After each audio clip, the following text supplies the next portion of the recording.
Ինչ եք կարծում, արդյոք եկեղեցին բարելորոգման կարիք ունի, ինչպես պնդում է ներկայիս իշխանությունը։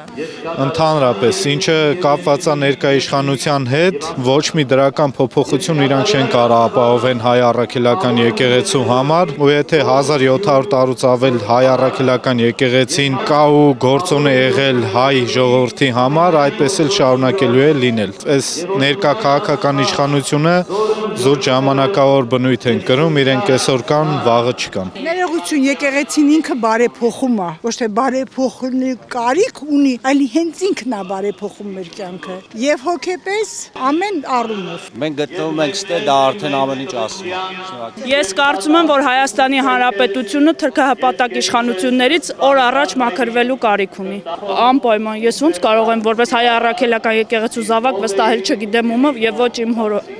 Հոգևոր հորի նկատունը։ Դա եկեղեցու ներքին խնդիրներն են, իրենք թող լուծեն, իշխանությունը գործ չունի, թող իրենց խնդիրներով զբաղվեն։ Մենք քրիստոնեական ազգ ենք, ընդունել ենք առաջի ազգն ենք, որ ընդունել ենք 301 թվին քրիստոնեությունը։ Հիմա դա դարեդար եկել է, այսօր չգիտեմ, աթոռակռիվ ասենք, ինչ ասենք, դա երևի իրենց շահերից բխած ինչ-որ բաներ են ուզում անել։ Մենք հավատացյալ ժողովուրդ ենք, պաշտում ենք Աստծուն, ընդունում ենք Հիսուսին։ Ասել, որ դուք վստահում եք հայ առաքելական եկեղեցու։ Այո, ծնվել եմ որպես հայ առաքելականի որդի եւ իհարկե վստահում եմ, միանշանակ։